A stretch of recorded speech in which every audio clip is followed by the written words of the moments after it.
Good afternoon, and welcome to the FREA conversation today, our Wednesday Lunch and Learn series on the basis of long-term care. My name is John Green with Association Member Benefits Advisors, and I'll be your host today. Just a couple of quick housekeeping details before we get started here. All participants are in a listen-only mode, and what that means is simply if you have a question or a comment, you can drop it into the Q&A feature there, and I'll pause along the way and check those out. And if there's something that's specific to you, I may respond back to you just directly. If it is something that the whole group can benefit from, then we'll stop, have the conversation, answer that question, and go through here. This is a very interactive series, so I'll make sure that you get your questions answered. We are recording this session. We put this out on the FREA website that you can follow up with your family members, with a spouse. If you just want to look at something to make yourself more familiar, you can do that as well. You'll also notice this QR code down here on the bottom right-hand corner. Grab your smartphone. I'm going to show you how you can access more information about some of our subjects we talk about today and get more information about FREA and AMBA together as well. So grab a pen and paper today.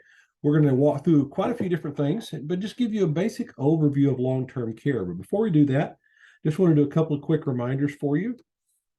We do have the convention is coming up on May 16th through the 18th. It's now over in Panama City Beach, so in the Panhandle for our friends that are over that way. So I hope to see you then on May 16th through the 18th. Registration is now open. You can go to frea.org/convention for the sign-up details, and I think there's even a date out there sometime in April. If you will sign up before then, you can avoid those late fees. So get out there and register today. Look forward to seeing you there, and hope we can have another big group like we had in Orlando just last summer. So thank you for signing up for that. Again, my name is John Green with AMBA, with Association Member Benefits Advisors. I live a little bit north of Houston with my wife, who's a second grade elementary school teacher. My kids all are in adult stages, and my daughter there in the middle, she is doing her student teaching right now. And so she'll be an educator here starting in the fall, we hope. And then I've spent the better part of my career in classes, in schools, helping active educators understand what their retirement years look like. So I appreciate the opportunity to share with you a little bit of it today about a subject that's very near and dear to my heart.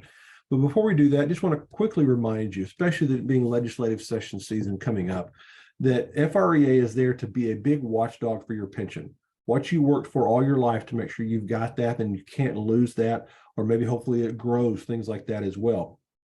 Also to help preserve any type of benefits that you earned coming out of your school years and keep you connected back with your local members in your community, in your units all across the state. I know that many units are getting back together, meeting very frequently. Some are still doing it virtually, but FREA continues to help this activity grow and keep things rolling out there. So I would highly encourage you to continue to do that. Good afternoon, Edwina. How are you, ma'am? I think you're still on mute there. Sorry about that. We've had internet problems on my. Understand. I think you still got a little bit of that there, but thank you for joining us. Do you want to share anything about the convention that's coming up? We talked just about it briefly before you jumped on. I know that we've got sign up already going on out there. Anything else? Well, we're really excited. We've got a lot of interesting Western themed things going on, and we're enjoying our time planning together and working together as a team. It's been really enlightening and a lot of fun. Great. Well, like I said, we look forward to being there. And again, want to encourage everyone to sign up quickly, avoid that late fees, and make it out to the convention as well. So, as we talk about the association and Edwina and her team, along with members of FREA, are fighting to make sure that you continue to receive those benefits that you work so hard for all your career. And then AMBA comes alongside and partners with FREA to provide you benefits that maybe you lost when you left the school building. They're not covered by your district or weren't covered whenever you left. And they're portable for whatever reason that you leave the state. I know we have a lot of people moving into Florida. We have a lot of people that taught in Florida that are FREA members that have decided to move back close to their grandkids, something like that. These benefits are portable. You can extend these benefits to your family members if your parents are still living, or if you've got adult children who have aged out of your benefits. You can also use the benefits that you have through FREA and AMBA for your children or for your parents as well. And then specifically what we're talking about today in regards to long-term care insurance, the whole concept of long-term care and adult elder care. If many of you have parents that are still alive and you may be working an extra job or you may have expenses of your own, having proper planning on your parents or on yourself could prevent you or a loved one from having to take off of their career to take care of you. So again, this is a good way to have some benefits through AMBA and FREA and make that work there. So today we're going to talk about this whole concept of elder care, long-term care, discuss some of the facts and myths around it, whether there's a need or not a need. Then we're going to break down the traditional components of a long-term care policy, show you kind of what the cost would be for waiting versus what your solutions are, and help you make the most of your endorsed options. But to help me understand who's on the call today, I'm going to launch a quick poll. And I want to use that poll to help us understand who's on the call today. So I want to find out how many of you are prepared. And if you'll put in your response there, I have some sort of long-term care plan. And that varies for everybody. Everyone is going to have to probably do something at some point. But as far as a plan, some people have a formal plan in place. Some people have just kind of an idea written down or in their head. So we'll take a few seconds here and answer that question for you as well. And that way it'll give me kind of an indication of which way we're going with the group and the conversation. So feel free to answer that. We'll do 2-3 more seconds out there. Last call, 3, 2, 1. Okay. We got a pretty good split here. We've got 50-50 of you, just about a little over half of you have some sort of a plan. And I applaud you. This is a great webinar for you from the perspective of, I want you to pull out your plan at some point, have it reviewed because some things have been changing, but really want you to pay attention to 201 when we talk about that next week in our long-term care 201 session, where we talk more about some of the aspects of active plans. And for the other half of you that don't have a long-term care plan, then I think this could be good for you as well. All right. Let's roll on here. And this is why I do this presentation. This is so personal to me. This is a photo of my father and I back in July of 2020. He had just turned 81, and this was the last time that he remembered who I was. He was living in a nursing home facility, a memory care specific facility in Austin, Texas. He had moved there just a few months prior to this, but after this, he didn't remember who I was when I came to see him. He passed away in October of that year. And because he was a planner, because he had the foresight and the opportunity to purchase a long-term care plan, his decision impacted not only his care, the way my stepmother lived, the way my brother and I were able to care for him. It impacted generations in his family. And I'm so appreciative of that opportunity that he took. And so the conversation we're going to have today really comes from my perspective a little bit. I'm going to show you some facts, but I want to color it in with some of the experiences that I had. If you've had experiences very similar with your parents or maybe a loved one, you'll understand the same thing here. So again, I encourage you to participate, take some notes here, because this really is truly about protecting your future. The one thing that I found out when my father purchased this plan many years ago, kind of set it on the shelf. He was making payments. My stepmother was making payments on it. Didn't think much about it. As I noticed his health declining, as he had a series of a few small strokes and then diagnosed with dementia, and it got progressively worse to where he could no longer be taken care of at home, I realized because of the decision he made, it ensured that his wishes for my stepmother were carried out, that it didn't require my brother and I to take money from our kids' college plans to take care of him, that type of thing. So really long-term care is much about the care my dad had, as well as it is protecting the things that were important to him and for future generations. We're going to do a quick pop quiz. And Edwina, there's nothing more that I enjoy than giving a pop quiz to a bunch of educators. So I want everybody to grab a pencil, pen or paper, write down 1 through 6 on your piece of paper and answer true or false to these questions. that long-term disability and long-term care are the same thing, that very few people really ever need extended long-term care, and usually it's people over 50 years of age that need long-term care. True or false, nursing home confinement is the only long-term care option there is out there. And number 5, Medicare is going to pay for everything. True or false? Or number 6, I should just wait until I'm turned 75 plus, and then I can make a decision. All right. For each one of these questions, no matter how you answer, each one of these is false. Long-term disability and long-term care are two totally separate things. For most of us, long-term disability plans are part of our group benefits that we had at work. They're designed to protect our paycheck if we were disabled while we were working. Usually those plans stop at age 65. If you kept them at all when you left the school, most of these plans aren't even portable. Long-term care is something that's totally different, falls outside of that, although the two can overlap in terms of what benefits that they cover. We're going to talk about how many people need long-term care in the future. People over 50 need long-term care. Yes, but there are people under 50 that do, and I'll show you some stats on that. Number 4 is the thing that excites me the most. That's false. Nursing home confinement is no longer the only long-term care plan option. Used to in the past that you stayed at home as long as somebody could take care of you, and then you went to a nursing home, and there weren't many options in between there. There's so many different options today, and we'll talk about that. Medicare, people labor under the misconception that Medicare pays for everything, and I can tell you that it doesn't. We'll talk a little bit about that and show you what it does and doesn't pay for, because there are some components that Medicare is very, very good at paying, and but it's not as long as most people think. And then we're going to show you why waiting to 75 plus can be a little bit difficult. And I'll share an experience with you with my own mother in regards to that as well. All right. So the fact is that 70% of us, once we reach age 65, are going to need some form of extended care at some point in our lives. That doesn't necessarily have to mean like my father, which was in the final 2 years of his life. It could mean as a result of a fall, a broken hip, a car accident, something like that, or a stroke or a heart attack, that you're going to need someone to watch over you for a period of time, longer than what is typically a hospitalization period.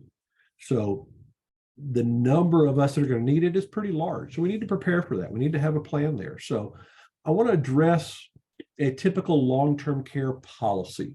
So for the 47% of you on the call that have some sort of a plan, you may have purchased this plan through school, through a group plan, an individual coverage through a group plan that you were able to take with you once you left school. Some of you may have purchased a plan through an advisor, a provider as well. This is some things that you need to think about when you're looking at your policy.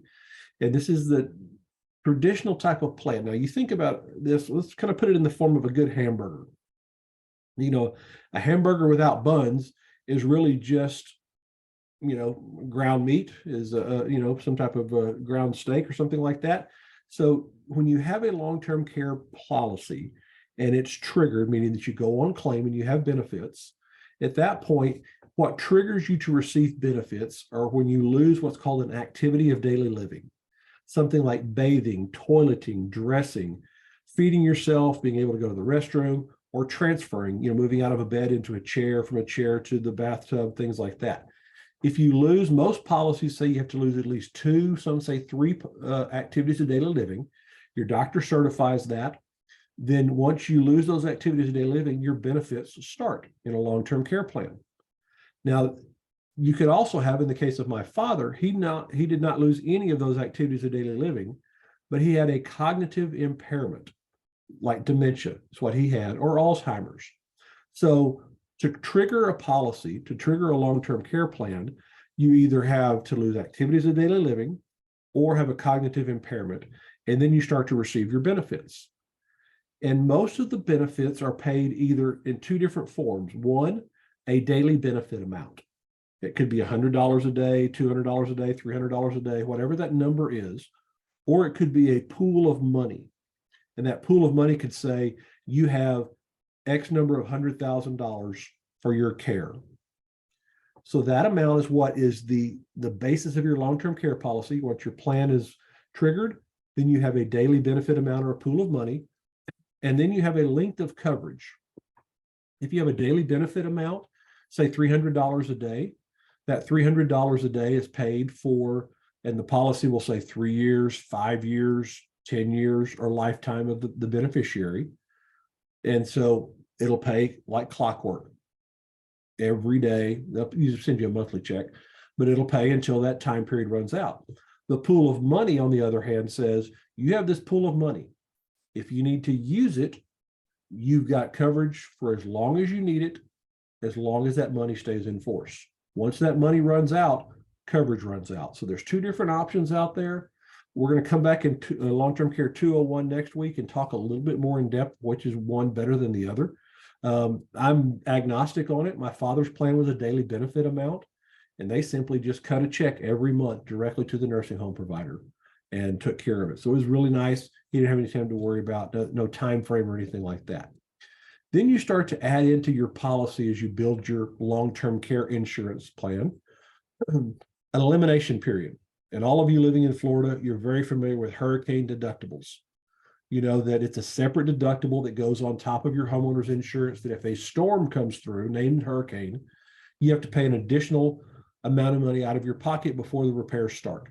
The elimination period works just like a deductible on your long-term care policy, meaning if you have to have long-term care, you lose your cognitive impairments or activities of daily living, then you will be responsible for the first 60 days, 90 days. Some plans have a 180-day elimination period, which really means that money's got to come out of your pocket first before the plan pays. Now, one thing I want to point out, and this is why I highly encourage the half of you that have a plan to have it reviewed, is that some plans seem very inexpensive until you realize you have a very large elimination period. And that can cost you several thousands of dollars out of your pocket before your benefit kicks in. So it's important to understand that. Then you come in and start to look at, some call them condiments, specials in here, little things that can make your policy more suitable for you, such as location of coverage, meaning, are you cared for just in a nursing home? Can you be in an assisted living facility or a senior progressive care community? Can you be taken care of at home? That's a very important feature. Non-skilled services. Can someone come in that's not a licensed nurse or a home health aide? Can they just come in and stay up with you? In the situation of my father, where in his early dementia, he could do everything for himself, but he was just a flight risk. He could walk off at night, things like that. My stepmother still worked, so she needed to have someone that could just stay up with him. This person wasn't skilled, wasn't a licensed vocational nurse, but plan was able to pay for him to have that coverage, that protection there. Also, inflation protection. We all know what inflation has done to the cost of eggs, gas, all that kind of stuff like now. Inflation has also impacted long-term care. So if you have an older long-term care plan, its chances are, if you didn't have inflation protection on that policy, it could be less coverage than what you think you need. And I'll show you some numbers in a moment. The other thing I've noticed about many plans, and this is why I encourage you to have it reviewed, some companies will offer you inflation protection. They'll send you a letter every couple of years that says, hey, you've got a chance to buy up coverage or increase your coverage by 5% with no medical underwriting. All you have to do is send this letter in. You can check yes or no, I want it or I don't want it. But if you say I don't want it 2 times in a row, then you're no longer eligible to get it. So it's important to understand what plans offer to you, what your plans have, and how they work. And I'm going to encourage you to get a review as well. So we've talked about what a plan is as far as an insurance plan, but what is extended care? Extended care is really a wide variety of options these days. And this is what's really kind of neat about it. One, it can be care in your home, and that's where most people want to be, is cared for in their home, where they're comfortable, where they know the familiar surroundings. Or it could be care in a traditional long-term care facility, a nursing home, something that we're all very familiar with. But then there are some of these in-between spots, I like to call it. And down in Florida, you're probably very familiar with these because they're very prevalent down there. They've got some here in Texas that are centered around fraternal organizations, church organizations, things like that, that are assisted living communities to where you have your apartment, you participate in the activities and the dining options, But if you need care, if you need someone to come in and administer medication, or someone to come in and change some dressings, do some light housekeeping, things like that, you have some coverage there as well. You have some ability. So it's a progressive care. A lot of people will start in an assisted living facility and then move into a nursing home facility, things like that. So extended care is a wide variety of things out there. And there's just as many options of care. There's just as many ways that people pay for extended care. Most people, unfortunately, use the first two. They pull it out of their personal assets. Well, if you're a Dave Ramsey fan, he says, if you've got over $5 million, yep, go ahead and pay for it out of your own personal assets. I don't know too many teachers that have retired that have $5 million, but that's great if you do. But most people pull it out of personal assets to pay for their extended care, or they ask for assistance from family and friends. And that assistance can come from the standpoint of, hey, I need your daughter-in-law, your wife, whatever, come stay with me, move in with me, that type of thing. That's kind of what we're talking about when we talk about assistance for family and friends. A few people try to move into the Medicaid program. I'll talk a little briefly about that. We'll cover this all more in depth in Long-Term Care 201. And then the other way is to have somebody else pay for it, but you control it. And that's extended care coverage, meaning a long-term care type plan that you have control over how you're taken care of, where you're taken care of, and it protects those family assets that you've got. As we age, we all know there are things that we used to could do for ourselves that we can't do anymore. And so you never know when that day is going to be when you say, I don't know when I can, if I can, if I have to stop driving at this point, or I can't do these things. So that's why having a plan in place beforehand protects you from that standpoint. Also, we're seeing younger and younger individuals having to have extended care. When I went to visit my father several times in his first nursing facility, I would notice that there were people younger than me, and I was in my early 50s when he first was admitted. And I would ask the nurses, what's going on? What's the situation? They said, well, this person had an auto accident, or had a fall and had a traumatic brain injury, or they were injured as a child and then their parents passed away and nobody was able to take care of them, those type of things. So you never know, even at a younger age. And we were doing this particular seminar in Illinois last month, and I had a retired educator email me and say, hey, I need to get this for my daughters. They're in their late 40s, early 50s, because you never know. But it protects not only you, but it protects your family members as well. And I think we had a question that popped in earlier that talked about, can adult siblings participate in coverage? That's a good question.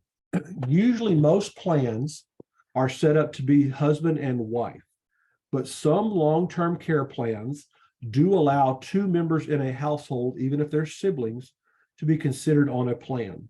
They're usually underwritten or go through medical questions separately to make sure they each qualify.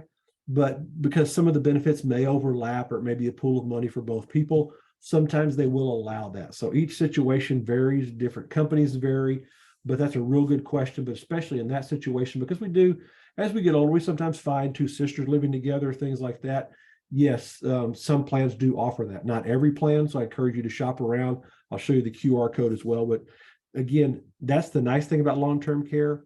It does allow some flexibility in who you cover, how you cover it on a plan, to get what I would call, they're not group discounts because you get that through your association, but second person insured on the policy discount. Some companies will offer like a 25 to 30% discount for the second person insured on the policy. And sometimes they'll include siblings out there as well. So that's a super question out there. Again, you never know when you need it. Now, there are some common myths about long-term care. First of all, some people think that health insurance covers all long-term care. And health insurance is not designed to cover long-term care. They have very restrictive clauses in there that talk about the care that's received after some type of accident, usually any type of just degenerative or dementia, Alzheimer's, things like that. There's not care designed in that. Medicare is the same way. I'm going to show you in a moment what Medicare will cover after a hospital stay versus what they won't cover. And then what happens if there's no improvement after that, when they stop covering. There's this misconception, oh, I have somebody at my church that went on Medicaid. Well, I've got Medicare, it'll cover the same thing, right? Medicare and Medicaid are not the same thing. And then we talk about too young to buy. There's usually never too young of an age to buy. Now I say this from a 30, 40-year-old perspective. Usually most policies will start or allow you to purchase around 40 something years of age. But Dave Ramsey says you need to do this before you turn 65 if you haven't already. And I'll show you some numbers here in just a moment in that regard, but you're not too young to buy, at least to check it out there. So again, you're going to see this QR code throughout. If you want to have your smartphone ready, we can show you how you can get more information as you go through here. And again, we talked about where services are provided. What is extended care? It never made any sense to me for someone to work all of their careers, and especially you work all your careers to take care of our kids. You've raised our children, taught them. It never made any sense for me to think you worked all your career, somebody else is going to tell you where you're going to live. Most people want to live at home. Most people want to stay at home. Most homes aren't outfitted for us to stay at home, but a good long-term care plan can provide coverage for you at home, and I'll show you that in a moment. It can be in a community setting. It can be in a setting where you feel comfortable around friends, family, religious organizations, age groups, things like that, or it can be an assisted living or a nursing home facility. So there's a wide variety of options that are out there. That's the really neat thing about most long-term care plans. Let's look at the cost, okay? We've been talking about inflation quite a bit, and this is a national look from Mutual of Omaha, one of the best providers of long-term care in the country. They do some surveys, and they do some surveys last year, but they just usually all come out in April. So, excuse me, you can see that last year, the national average for a home health aide was about $27 an hour for someone to come in and provide skilled care in your home for about $27 an hour. That had grown about 44% over the past decade. For an assisted living facility, it's about $4,800 a month to have your own private apartment, an assisted living facility. For a semi-private room in a nursing home, it's about $8,200. You're getting up there quite a bit at that point. And then for a private room, about another $1,000 more. And you can see the significant growth in these over the past decade. Let's narrow this down a little bit in Florida. Again, the numbers haven't been updated for last year, so this is just through current, but hasn't shown the change yet. So it's probably June, July of last year, the latest numbers in there.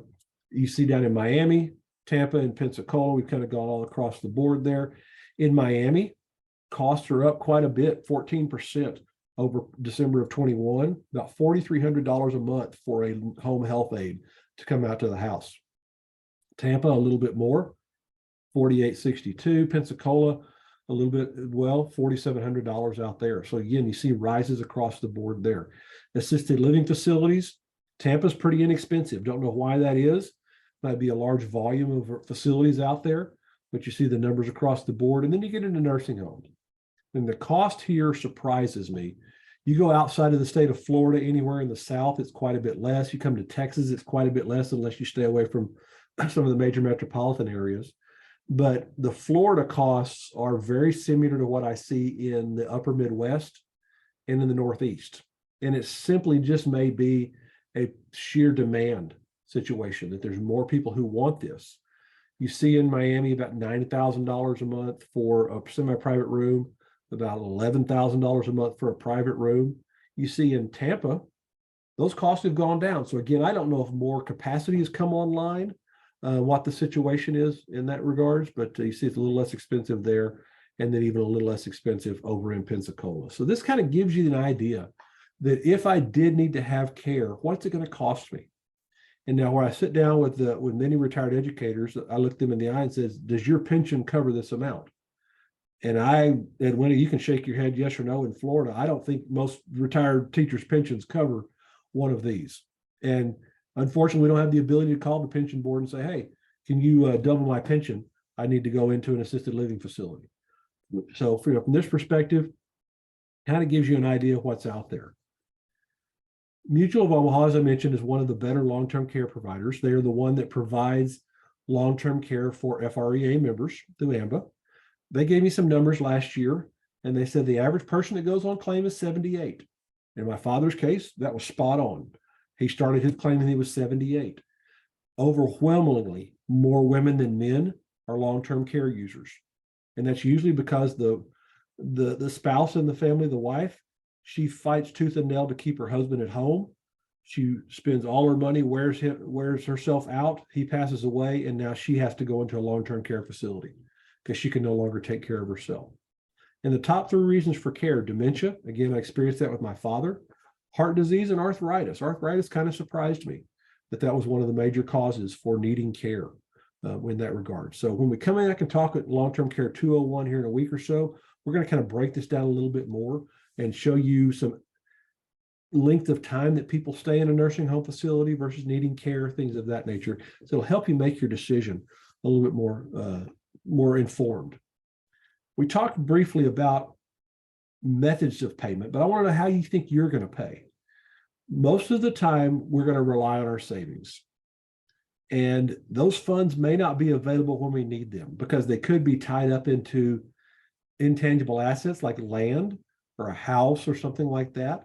Or it may be in some type of tax deferred savings plan that you've got to sell some assets or trigger something that causes income taxes, or you're selling it now when the stock market's down 22%. You're losing money on it, that type of thing. Some people talk about Medicaid. Medicaid is truly a last resort program. It is designed for those that have nothing. When I say nothing, meaning they have spent down all their assets. The state usually does a look back program to see if you hit it with your kids and things like that. Excuse me. They may seek reimbursement from your estate even after you pass away for the benefits that are paid if they do cover it. And then the one thing that I really found out from an educator's perspective, most of the time your pension, no matter how large or small you think it is, it prevents you from being eligible for Medicaid and the coverage that comes in that way as well. So, all right. So, your options are pay for it yourself for the care, or we talk about Medicare. So let's talk about Medicare a little bit. Medicare, as I mentioned, there's this misconception that Medicare can pay for everything. Medicare is a phenomenal program. There are some very good benefits in there that you have earned, that you have paid for, that you're continuing to pay for through a supplement, through an advantage plan, something like that. Medicare is very specific in how they pay for extended care. I want you to write some numbers down for me. I want you to write down the number 3. I want you to write down the number 20. And then I want you to write down the number 100. And I'm going to tell you why here in just a moment. To get any type of long-term care from Medicare, you have to stay in the hospital as a 3-day inpatient stay. So if you fall and say break a hip, like a friend of mine at church did back just a few weeks ago, she was getting out of bed. She's 84 years old, had quite a few health problems, but she fell and broke her hip. Husband got her to the hospital. She was in there for about 4 days, an inpatient hospital stay. And remember the term inpatient. Then she was transferred to a skilled nursing facility. Medicare will pay 100% of the first 20 days. Excuse me.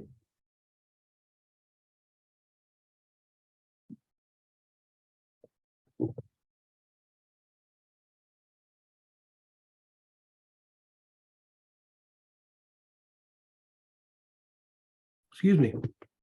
Medicare will pay 100% of the first 20 days while you're in that skilled nursing facility. After that, you're responsible for a $200 copay per day. After 100 days, Medicare stops paying altogether, regardless of whether you're back on your feet, regardless of whether you can be discharged or whatever your situation. You're 100% responsible at that point when Medicare stops paying. Now, the trick is, I told you to write down 3-day hospital stay. A 3-day inpatient stay is what is required to receive and trigger those Medicare benefits. What Medicare does is they every year will change classifications from inpatient to observation status, which makes those an outpatient category. What doesn't change is the care you receive in the hospital. What changes is, excuse me, Medicare says that procedure is now an outpatient procedure. Even though you spend the night in the hospital, Medicare says it's outpatient and you receive none of the skilled nursing benefits afterwards. Every year they add about 1,000 different medical procedures to the outpatient category. So it could be that you had a knee replaced 10 years ago and it was inpatient and you receive rehabilitative services and things like that afterwards. Medicare may have changed that now to an outpatient service. You receive the same knee replacement on the other knee. You stay in the hospital the same 3 or 4 days, but then there's no care afterwards that's covered by Medicare. So it's important to understand that Medicare can make changes just to the way codes are done that can impact your overall coverage. So it's very important to understand that.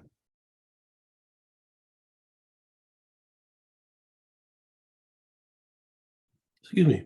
And if you don't get better, meaning that when you're in that skilled nursing facility and they determine that you can't get any improvement, you're no longer going to be able to transfer out of a chair into the bathtub. You're no longer going to be able to feed yourself, something like that. It doesn't matter if you're in that 100 days. Medicare stops paying altogether. And oftentimes that skilled nursing facility is going to remove you and send you to a long-term care facility at that point or back home. So Medicare has a great impact on the type of care that you can receive, depending upon if you get better or not. The other solution, have a long-term care policy. It supplements your out-of-pocket expenses. It allows you to stay connected where things that matter the most. Stay at home, stay in the community that you want to have, and it helps protect your assets. Again, in my father's situation, it allowed my stepmother to continue to live in the house they lived in, they shared. She was able to go back and forth, still work during the day, go see my father every night. Everything was taken care of so that nothing changed in her lifestyle, and my father still had care and protection. It made sure that all the savings that he built up over his lifetime weren't spent down just for his care. He could use that to take care of my stepmother as well. So that's what a good plan can do for you. I mentioned those stay-home benefits. Good long-term care plans have stay-at-home benefits that can provide things like cleaning, household services like cooking, a home health nurse to come visit if necessary, special equipment.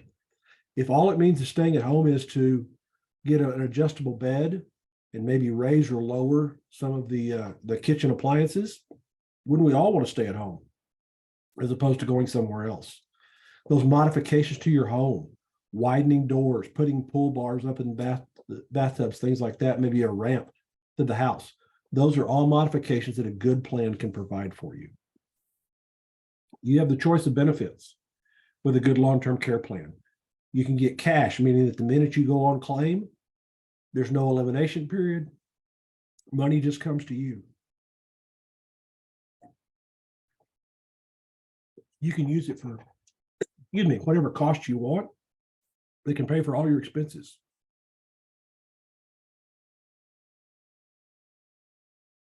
I apologize. I'm overcoming COVID. And so I'm sorry that I'm having to cough here, but I apologize for that. But with a cash plan, the money's yours to use however you want to. You can use it for home health. You can use it for long-term care, whatever you want. Under the reimbursement plan, like my father, you get your amount reimbursed that you actually spent. In the case of my father's, once the nursing home, I got it all set up, the long-term care plan just sent the money straight to the nursing home.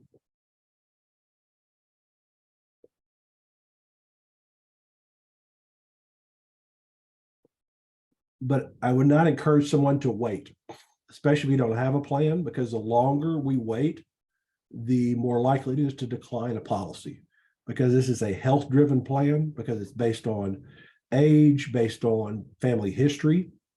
Once we get 75 or older, it's about a 50-50 chance to even qualify for a plan, and premiums go up. I don't want you to worry about these costs here. This is just an example, but the longer we wait, the cost of waiting goes up in terms of expenses out there and what could cost you more that way. And there are a lot of options out there for you. There are options that you can select a weekly benefit versus a daily benefit. You can select length of coverage that's a shorter period of time, elimination periods that would cover just the elimination period if you already have a plan. You can select a plan that says, I just want to be covered at home. I don't want to have nursing home coverage, or vice versa. You can even select plans that would allow someone that you know to go through a quick certification course and become a non-skilled provider, and you could cover that cost for them. So again, lots of different things that are covered out there for you. I highly encourage you. We had a question here, is how do I get an FREA review of my current long-term care plan? I'm going to show you a QR code, because for the half of you that have a long-term care plan, it's so important to make sure that it is up to date. It's so important. I'll show you that in just a moment there. Great question. We have a couple of webinars coming up. Next Thursday, the 1st, we have Long-Term Care 201, where we're going to talk about some alternatives to long-term care, talk about some current situations, some current stats that show who stays on long-term care for how long, depending upon your sex, your age, Alzheimer's, things like that. We're going to talk on April 5th about your dental vision plans, the most popular plans for FREA members. Then we have a very special webinar on April the 20th. Bob Bush is going to join us.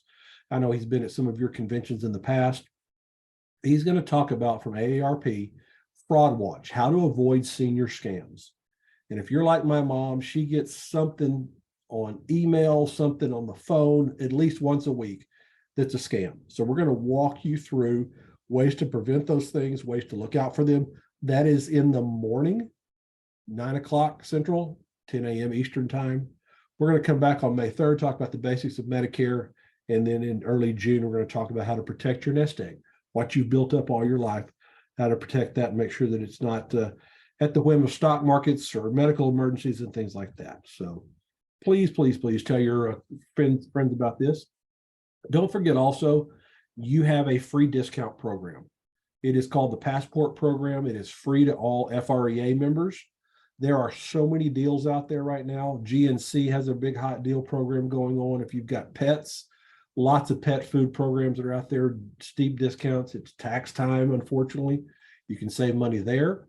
This Whirlpool Inside Pass, if you need a new appliance, or you're looking for an appliance for a gift, a wedding shower, something like that, like a KitchenAid mixer, there are so many discounts out there on the Passport Program. Go to myambadiscounts.com. You can sign up for your Passport Program. Super easy to do, and you can start saving. I know all of you in Florida know there's cruise deals like crazy. You'll find a lot of cruise deals out here on Passport with free gratuities, specialty dining, stuff like that. Lots of discounts on rent cars, weekly deals for technology as well, shopping, dining, travel, the whole 9 yards. Highly encourage you to go out there, take advantage of that free program. Tell your coworkers, your former coworkers, people that you used to teach with, tell somebody maybe who is just retired and hasn't joined FREA yet. Let them know about this. Let them know about these webinars, how they can get involved, and maybe get them involved and become a member of FREA as well. So I'm going to open it up to more questions, but if you want to have a review of your long-term care plan for the half of you that have a plan, take your smartphone, open up your camera feature, hover over that QR code. Don't take a picture of it, but a little form will pop up, hit your finger on it. You can go down and ask for long-term care or benefits review, whatever you want to put on there. Put your information on there. It comes back to me. I'll make sure that someone from AMBA that understands FREA benefits will give you a call. In the state of Florida, there are different policies that are available than anywhere else in the country. So make sure that they'll understand where you are, where we know where you are. If you're outside the state of Florida, there may be some other options for you as well. Use that QR code. For those of you who do not have a plan, it's a great opportunity just to find out what's available to you. Find out what a plan looks like, what the requirements are. There's no harm in going through and seeing, hey, what does it look like for me and my spouse? What does it look like for me and my sister? That type of thing. you can find out what that is there. If you're joining us on your smartphone or your iPad and you can't use your QR code, feel free. Email me there at john.green, it's jon.green at amba.info, amba.info, and I'll be more than happy to send you someone that can take care of you that is down there in the state of Florida that can provide for you whatever questions that you have there. So please drop it into Q&A. If you've got any other questions, I'll keep it open for just a few more minutes. And Edwin, is there anything else you'd like to address the group with today? No, but thank you, John. What a wonderful program this is. And you are so helpful in so many ways. And we just appreciate our benefits that we get from AMBA. Thank you. Thank you, Edwin. I appreciate that. We look forward to seeing you all on next Wednesday, the 1st. And we'll talk about long-term care 201. I'll leave this open for just a few more minutes. I'll stop recording. This recording will be available through FREA very shortly.